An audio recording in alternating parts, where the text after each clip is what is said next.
2000s کے بعد یہ یو اے ای میں بڑھا، قطر میں بھی 90 سے 2000 کے ادوار میں یہ بڑھا، 2013 کے بعد مصر میں اس کا سخت ترین کنٹرول ہو گیا، 2015 کے بعد ٹیونیسیا میں ہوا یہ،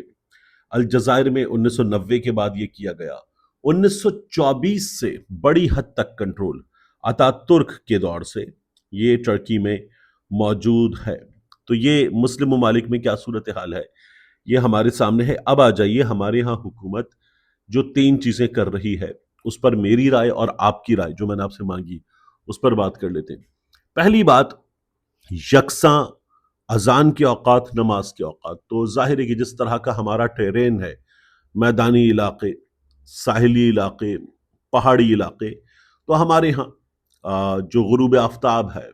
اس میں بہت زیادہ ویریشن ہے مختلف علاقوں میں،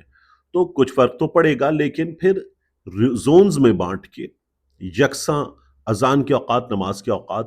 یہ مقرر کیے جا سکتے ہیں، ہو جائے اچھی بات ہے۔ پھر اس کے بعد مسالک کا فرق ہے، جو سنی مسالک ہیں ان میں آپس میں بھی فرق ہے، اور جو شیعہ ہیں ان میں اور سنیوں میں بھی فرق ہے،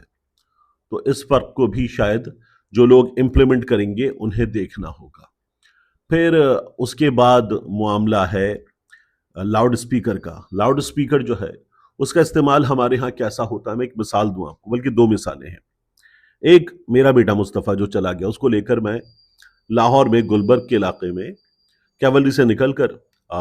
ہمارے گھر کے بالکل نزدیک جو مسجد تھی وہاں نماز جمعہ ہو چکی تھی، تو میں کچھ فاصلے پر نماز جمعہ کے لیے پہنچ گیا، گاڑی پارک کی، مسجد کے اندر گئے۔ میں اس مسجد میں پہلی بار گیا تھا، مصطفیٰ کے ساتھ گیا تھا، اب ایک بچہ ساتھ موجود، تو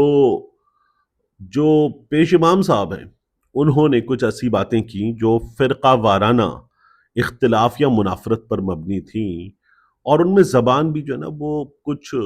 ایک ہوتی ہے مکمل گالی، ایک ہوتی ہے چھوٹی موٹی گالی، جیسے دوست کسی دوست کو کہہ دیتے ہیں نا، میں مثال دے رہا ہوں، کتا کمینہ وغیرہ، ذلیل وغیرہ،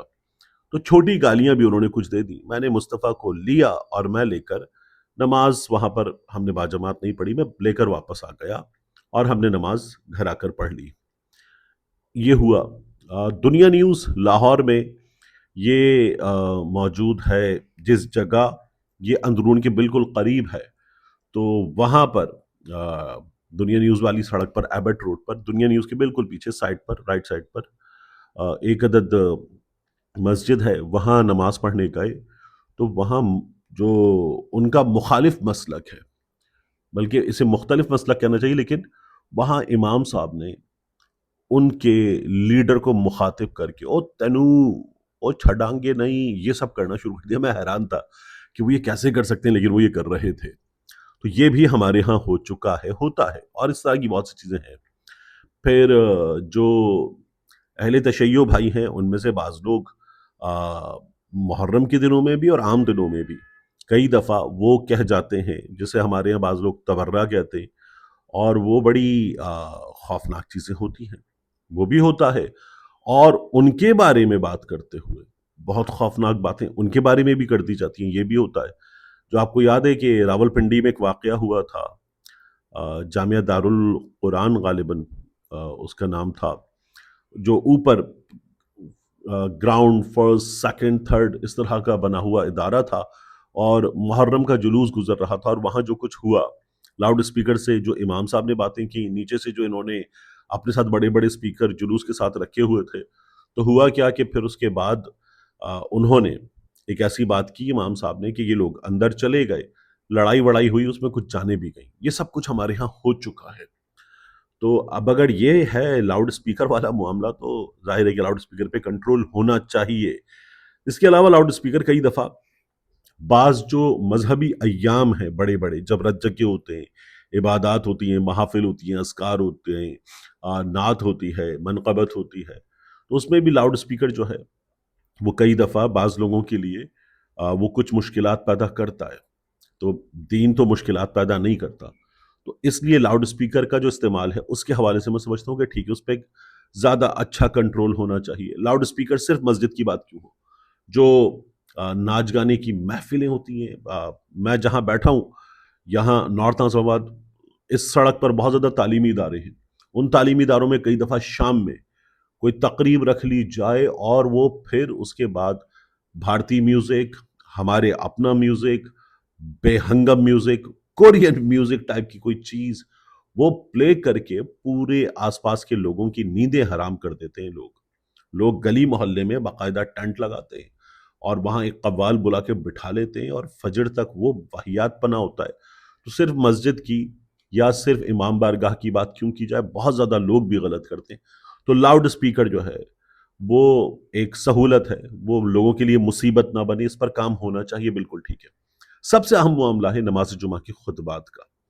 نماز جمعہ کی جو خطبات ہیں نا، وہ باقاعدہ معاشرے کی تربیت اور رہنمائی کا کام کرتے ہیں۔ تو ان پر اگر ریاستی کنٹرول ہو تو مجھے پرابلم یہ ہے کہ مجھے اس میں سب سے پہلے تو نظر یہ آتا ہے کہ یہ باقاعدہ عسکری کنٹرول جیسی چیزیں، ہمارے یہاں بہت زیادہ ہوتا ہے عسکری کنٹرول، یہ اس کی جیسی چیز ہے، تو ایک یہ نہیں ہونا چاہیے۔ دوسرا، ابھی جو خبر آ رہی ہے اس خبر کے مطابق نماز جمعہ کی خطبات میں نوجوانوں کی اصلاح، اتحاد امت اور پھر اس کے بعد کچھ دیگر مسائل جو معاشرے کے مسائل ہیں ان پر بات کی جائے گی اور حکومت ایسے موضوعات دے گی۔ بات یہ ہے کہ کیا مسجد کا مضبوط ترین انسٹیٹیوشن جسے جیسا دین میں بنایا بتایا گیا ہے، نبی کریم صلی اللہ علیہ وآلہ وسلم نے جیسی مثال قائم کی ہے، کیا ویسا نہیں ہونا چاہیے؟ تو ویسا ہی ہونا چاہیے۔ اس لیے میں آپ سے یہ عرض کروں کہ ایک خود علماء کرام کو، خطیب صاحبان کو، پیش امام صاحبان کو یہ، اور علماء کی اپنی کمیٹی ہو، یہ طے کرنا چاہیے کہ خطبات کن موضوعات پر ہوں گے، اور ان کا ڈسکنیکٹ نہیں ہونا چاہیے۔ یعنی اگر فلسطین کا مسئلہ ہے تو ان کا ڈسکنیکٹ نہیں ہونا چاہیے، 27ویں آئینی ترمیم کا مسئلہ ہے تو ان کا ڈسکنیکٹ نہیں ہونا چاہیے۔ ابھی مفتی تقی عثمانی صاحب نے بات نہیں کی 27ویں آئینی ترمیم پہ کہ دین الاؤ نہیں کرتا تا حیات اور اس طرح کا استثناء کہ بالکل ہر طرح سے استثناء حاصل ہو جائے، دین الاؤ نہیں کرتا۔ تو باقاعدہ طور پر مسجد کا انسٹیٹیوٹ جو ہے وہ کنیکٹڈ ہو، لوگوں کو کنیکٹ رکھے، اویئر رکھے، یہ ہونا چاہیے۔ تو اس میں کوئی مجھے دانش کی بات نظر نہیں آتی، وزڈم کی بات نظر نہیں آتی کہ باقاعدہ طور پہ کنٹرول کر لے حکومت۔ یہ نہیں ہو سکتا، یہ نہیں ہونا چاہیے، اور علماء کرام کو اس سلسلے میں، مفتیان کرام کو ریزسٹ کرنا چاہیے کہ یہ نہیں کرنا چاہیے۔ ہاں کچھ جگہوں پر مسائل ہوتے ہیں، نماز جمعہ کے اجتماعات میں، خطبات میں بھی کچھ جگہوں پر مسائل ہوتے ہیں، فرقہ وارانہ مسائل ہوتے ہیں، مسلکی مسائل ہوتے ہیں، اور اختلاف کو کئی جگہوں پر ہوا دی جاتی ہے، تو اس سے بچنا چاہیے۔ کامن گراؤنڈز پہ علماء کرام کو خود کام کرنا چاہیے، یہ نہیں ہونا چاہیے۔ باقی میں نے آپ سے عرض کیا کہ میں نے ٹویٹر پہ لوگوں سے رائے مانگی، تو اس میں لوگ یہ کہہ رہے تھے کہ آپ جیسے تنقید کرنے والوں کو بلا وجہ ہر جگہ عسکری کنٹرول نظر آنے لگتا ہے، تو یہ غلط ہے، آپ غلط سوچ رہے ہیں۔ تو ہے ہمارے ہاں، اور یہ کنٹرول ہوتا ہے، اور یہ پچھلے کچھ عرصے میں بار بار ہوا ہے۔ ہمارے ہاں یہ چیزیں اس وقت کیوں کی جا رہی ہیں؟ کیونکہ لبیک کا واقعہ ہوا ہے، گزشتہ کچھ عرصے میں کچھ چیزیں ہوئی ہیں، ان کی وجہ سے یہ سوچ شاید پیدا ہوئی کہ اب اس کنٹرول کی بہت زیادہ ضرورت ہے اور آگے جا کر ضرورت پڑے گی۔ پھر ہارڈ اسٹیٹ جو عاصم منیر صاحب نے، فیلڈ مارشل صاحب نے کہا تھا، اس کو بنانے کی جو خواہش ہے، اس کے تحت بھی یہ مجھے لگتا ہے کہ یہ ہائیبرڈ اسٹیٹ میں، ہائیبرڈ حکومت میں، ہارڈ اسٹیٹ میں